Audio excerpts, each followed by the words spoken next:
Mega parent teachers meeting 2.0కి KSR జెడ్పీజీహెచ్ఎస్లో స్వాగత కమిటీ మరి విద్యార్థుల తల్లిదండ్రులను ఆహ్వానించడానికి సిద్ధంగా ఉన్నారు, ఆహ్వానిస్తున్నారు. పేరెంట్స్ వస్తున్నారు. విద్యార్థులు పుష్పగుచ్చం ఇచ్చి స్వాగతం పలుకుతున్నారు.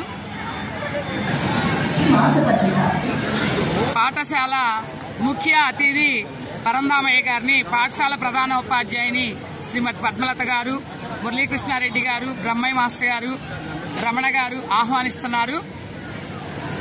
మా విద్యార్థులు కూడా మరి చక్కగా స్వాగతం చెప్తున్నారు. మెగా పేరెంట్ టీచర్స్ మీటింగ్ 2.0 కార్యక్రమానికి ముఖ్య అతిథిగా విచ్చేయుచున్న శ్రీ రావిపాటి పరంధామయ్య గారికి ఘనమైన స్వాగతాన్ని పుష్పగుచ్చం ఇచ్చి ఘనమైన స్వాగతాన్ని తెలియజేస్తున్నారు మా విద్యార్థినులు.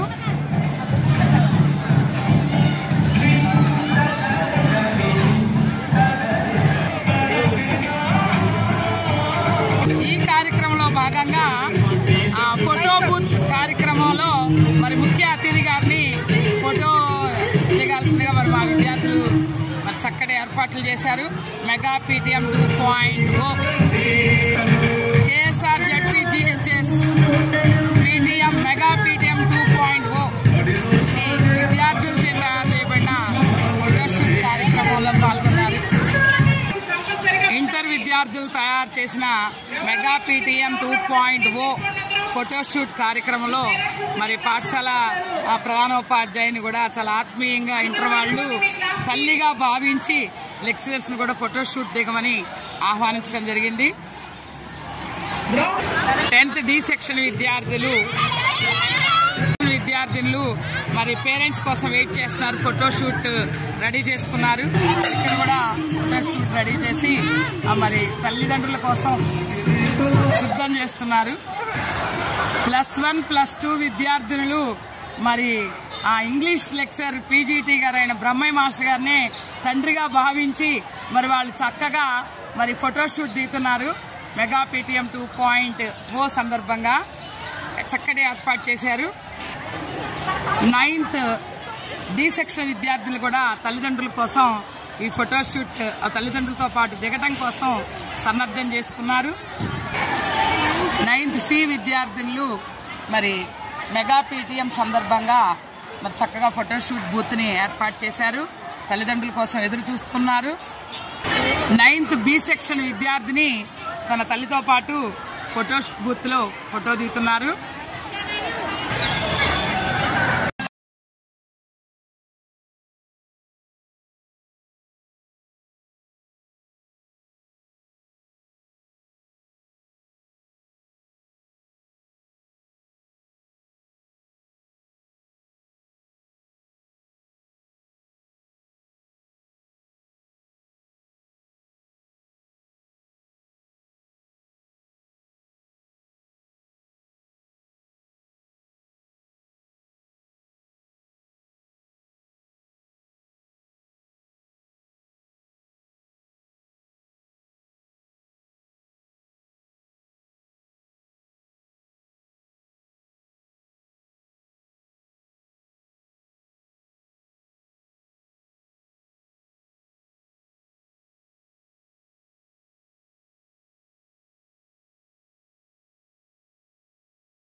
రోషిని ఎన్నో నేషనల్స్ లో కర్రసాములో చూసారు కదా పాప స్ట్రక్చర్ ఎలా ఉందో. రోషిని ఫిట్నెస్ చూసారా అందరూ? తల్లిదండ్రులు అందరూ గమనించాలి.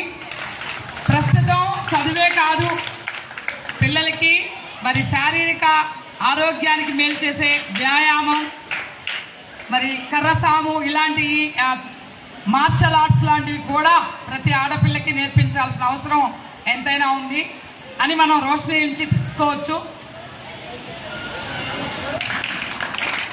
ఇటీవల కాలంలో ఢిల్లీ కూడా వెళ్ళొచ్చింది పాప.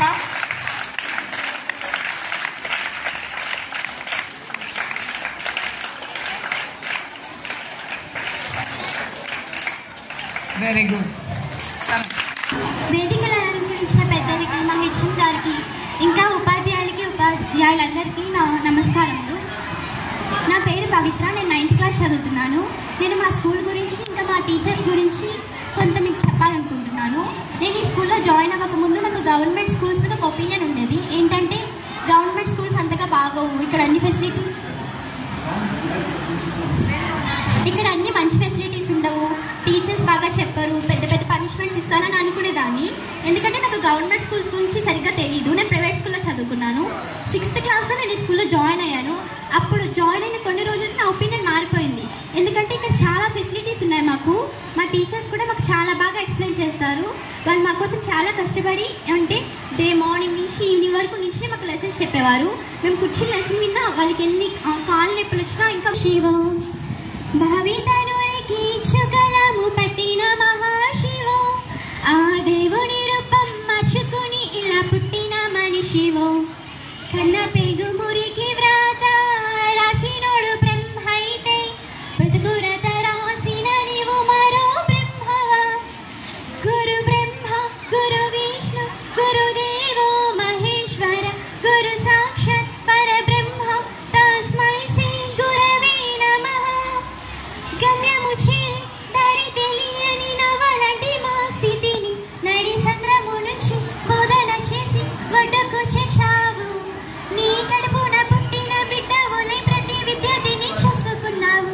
మా కన్నుల కళలు సకారం చేసి విద్యను పంచావు. లెక్క పెట్టలేనంత మందికి అక్షరాభ్యాసం చేసి ఒక్కొక్కరి భవిష్యత్తు దిద్దిన నిష్కళ వరదివో. గురు బ్రహ్మ గురు విష్ణు గురుదేవో మహేశ్వర గురు సాక్షాత్ పరబ్రహ్మ తస్మై శ్రీ గురవే నమః. విద్యార్థులు గాలిపటాలైతే ఉపాధ్యాయులు వాటికి దారాలు లాంటి వారు. గాలిపటానికి దారం లేకపోతే అది ఎలా అయితే ఎంత ఎత్తుకు ఎగరలేదు, అలాగే మాకు ఉపాధ్యాయులు లేకపోతే మేము అనుకున్న స్థానానికి రీచ్ అవ్వలేము. మా ఉపాధ్యాయులు మమ్మల్ని అన్నట్లో ప్రోత్సహిస్తూ ఉంటారు. ప్రతి కాంపిటీషన్లో మమ్మల్ని పార్టిసిపేట్ చేయమని ఎంకరేజ్ చేస్తూ ఉంటారు. వాళ్ళ ప్రోత్సాహం వల్లే మాకు NMMS స్కాలర్షిప్ వచ్చింది. ఇంకా కేవలం స్కూల్లో జరిగే కాంపిటీషన్సే కాకుండా మమ్మల్ని బయటికి కూడా తీసుకెళ్ళి ప్రతి ప్రోగ్రాంలో టీచర్స్ కూడా మా యొక్క ఉదయపూర్వమైనటువంటి నమస్కారాలు తెలియజేసుకుంటూ సెలవు తీసుకుంటున్నాం, కోరుకుంటూ సెలవు తీసుకుంటాం. మా విద్యార్థులందరికీ కూడా తక్కువ టైంలో చాలా చక్కటి సందేశాన్ని అందించిన మరి గాంధీ గారికి, శ్రీ గాంధీ గారికి మా పాఠశాల విద్యా కుటుంబం తరఫున ధన్యవాదాలు తెలియజేసుకున్నాం సార్. అదేవిధంగా వేదికలకి ఇప్పుడే మరి మన ముందుకు వచ్చిన మన పాఠశాల డోనర్ వారసులైన శ్రీ కొమ్మ శివదుర్గా ప్రసాద్ గారు, మన స్కూల్ డెవలప్మెంట్ కమిటీ చైర్మన్ గారు, వీరికి పుష్పగుచ్చం ఇచ్చి మరి వేదికను అలంకరించవలసిందిగా మరి మేము కోరుతున్నాం.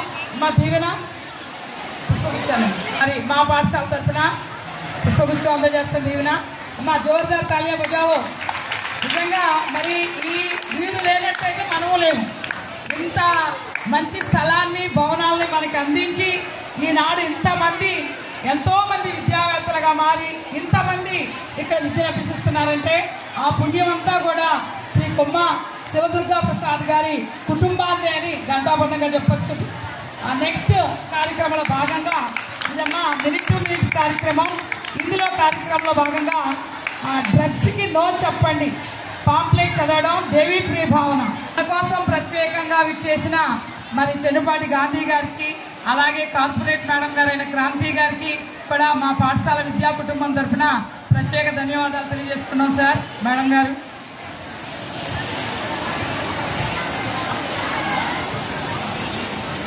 Good afternoon everyone and welcome to our school on the occasion of Mega Parents Teachers Meeting. I am Bhavana from 10th D section. Today I would like to deliver a short speech on drug abuse. We all know about drugs.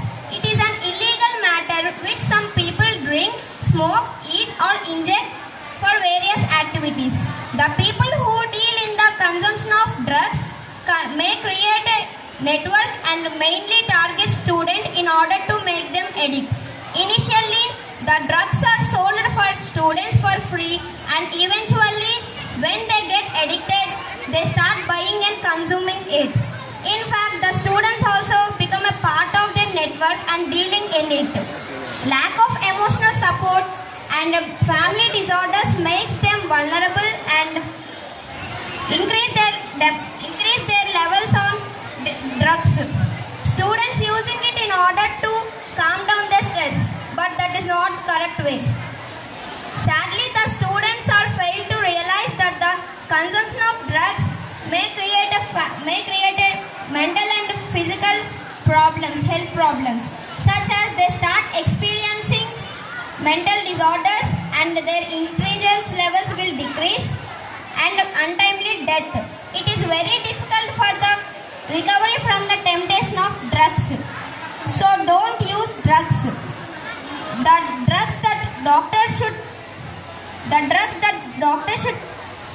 prescribe to a student must be only taken in order to specific disorder. Otherwise, the government will take strict measures to ban them.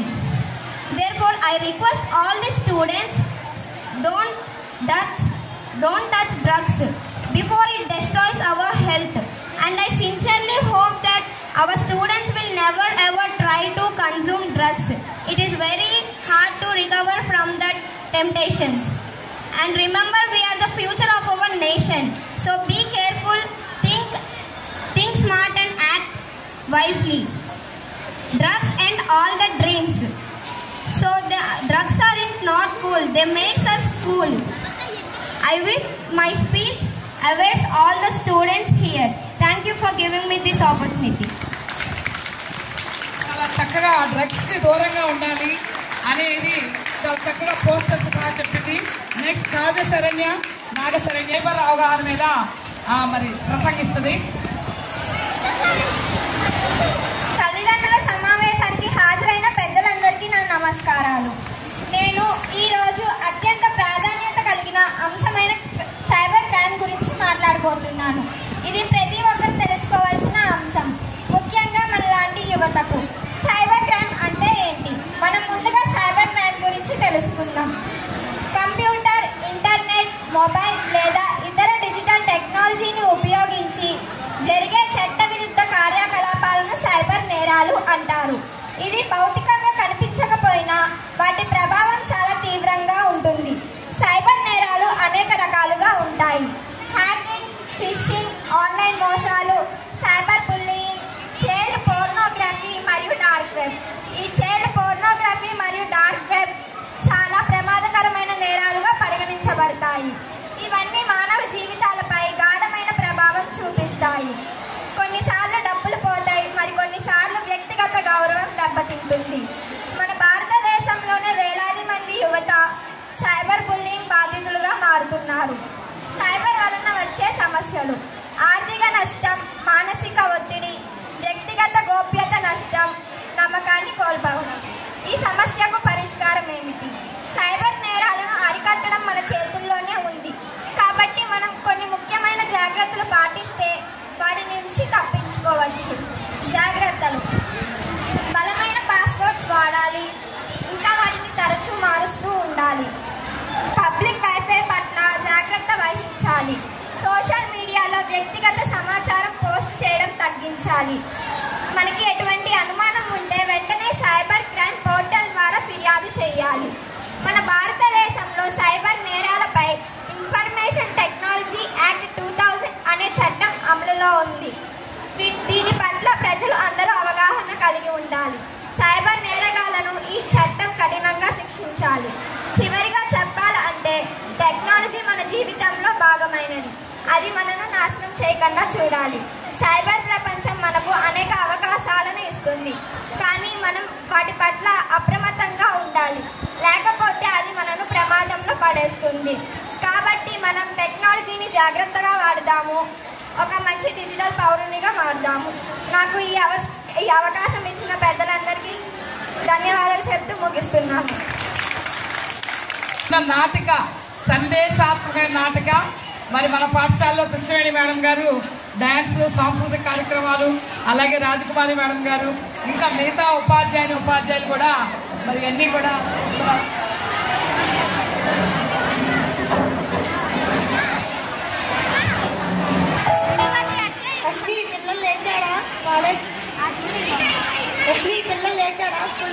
ఇప్పుడు ఏదో ఒకటి అంటూనే ఉంటారు.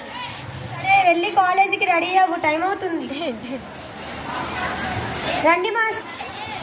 ఈ అబ్బాయి 4 రోజుల నుంచి కాలేజ్కి రావట్లేదు, ఎందుకో తెలుసుకుందామని.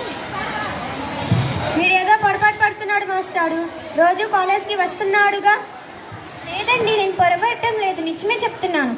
కిరణ్, ఒకసారి ఇలా రా. ఏంటి నువ్వు కాలేజ్కి వెళ్ళడం లేదంట? 4 రోజుల నుండి కాలేజ్కి అనే చెప్పి వెళ్తున్నావు కదా. అది నిజం చెప్పకపోతే చంపేస్తా. రాకండి రమేష్ గారు. కిరణ్, నువ్వు చెప్పు, రోజు కాలేజ్కి రాకుండా ఎక్కడికి వెళ్తున్నావు? కాలేజ్లోనే వస్తున్నా మాస్టారు. దారిలో రవి కనపడి బయటికి తీసుకువెళ్తున్నాడు. బయటకా? ఎక్కడికి? మన కాలేజ్ దగ్గర ఒక షాప్ దగ్గర కూర్చుంటాము. అక్కడ కూర్చుంటే ఒక చాక్లెట్ ఇస్తాడు. ఆ చాక్లెట్ తింటే చాలా బాగుంటుంది, రోజు తినాలని ఉంటుంది. అది తినకుండా ఉండలేకపోతుంది.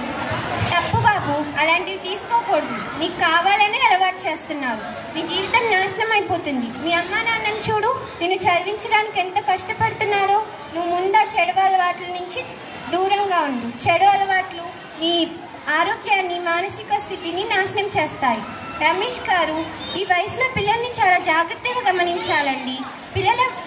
ప్రతిరోజు పిల్లల కోసం కొంత సమయాన్ని కేటాయించండి. పిల్లల పరిస్థితులను తెలుసుకోండి. ఇక్కడి నుంచైనా జాగ్రత్తగా ఉండండి. సరే మాస్టర్.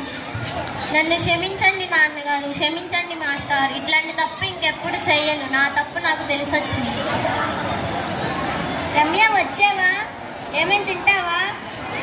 వద్దమ్మా, కాలేజ్ దగ్గర నూడిల్స్ తినొచ్చాను. ఏదో ఒకటి, ఎప్పుడు బయట చెత్త తినేసి వస్తున్నావేంటి?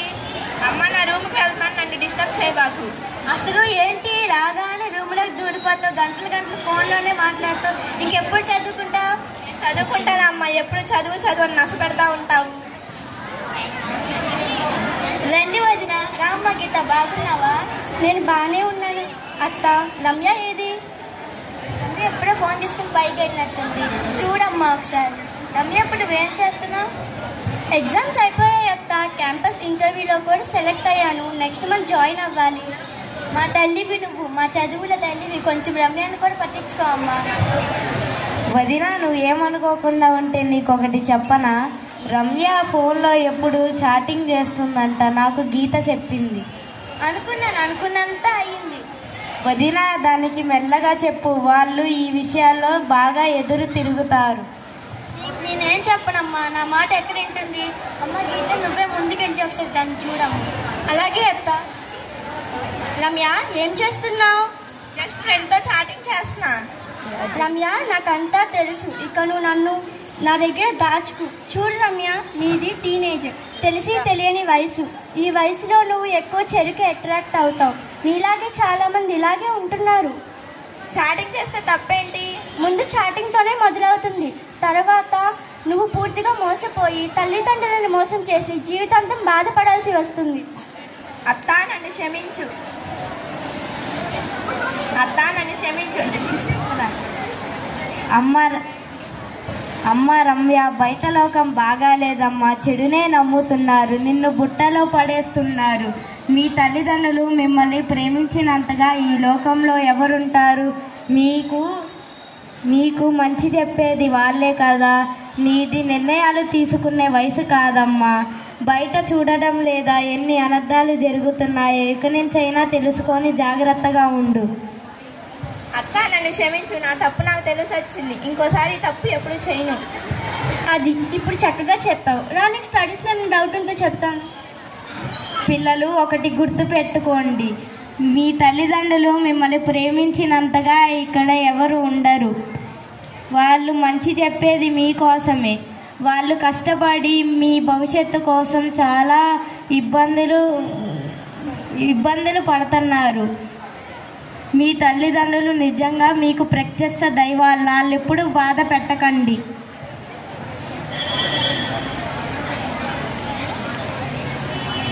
అమ్మా నాన్న మమ్మల్ని క్షమించండి. మా తప్పు మాకు తెలిసి వచ్చింది. మీ ఆశీస్సులు మాకు ఎల్లప్పుడూ కావాలని దీవించండి. ఇప్పటి వరకు ఎంతో ఆసక్తిగా ఎదురు చూస్తున్న తల్లికి వందనం స్ప్లిట్ చేయబోతున్న చిన్నారులు అందరూ స్టేజ్ మీదకి వచ్చారు.